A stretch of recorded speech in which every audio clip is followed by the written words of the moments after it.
Buongiorno and welcome to A Taste of Sicily. I'm Concetta and today we're going to make a super simple olive tepanade. It's going to wow your guests and it's super easy. Alright, we're going to start off with a little help from the store. We've got some chopped olive from a can, very easy. We've also got some minced or diced garlic.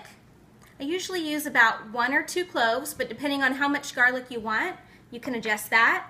And then we've got some dried oregano.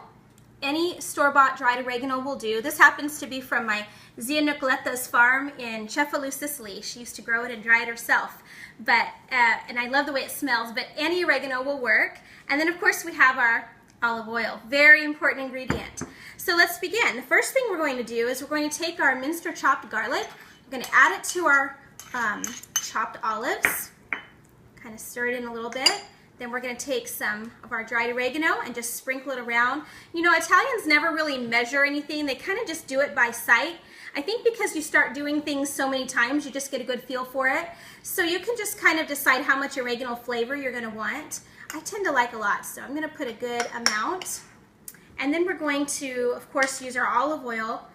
Now, if I had to measure the olive oil, I would say that you're going to need about 1/2 cup to 3/4 cup. And the idea here is that you want it completely saturated, and you're also going to want some olive oil kind of around the edges so that when you use your bread, you can kind of mop it up with the bread. It tastes really good. Now you can also, if you want a little bit of heat, you can add some red pepper chili flakes to this, which comes out really great. If you have kids in the group and you don't want any heat, the garlic might be enough for them.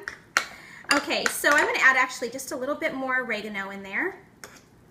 And once you've prepared this, super simple, you're going to let it sit for at least 30 minutes. The longer the better. You want those flavors to kind of fuse together. Once that olive oil and the garlic get together with that oregano, it's amazing. So while you're preparing other things for your guests, you can just kind of let this sit out at room temperature. And then when you're ready, you can find a sliced baguette. There's so many beautiful sliced baguettes that you can buy nowadays. I just found this one that looked really good. And there are a couple different ways you can make this. You can just scoop it on, or you can let your guests scoop it on.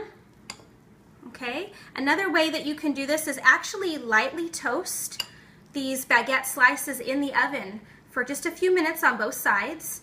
And then you can put those out and have them topped off with this wonderful dip.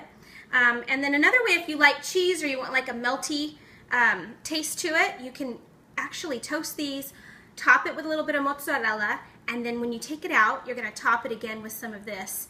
It's amazing. This is a recipe you cannot mess up. It's super easy and fast, and it gives you that wow factor for your guests. So thank you so much for joining us today. Buon pranzo and good night.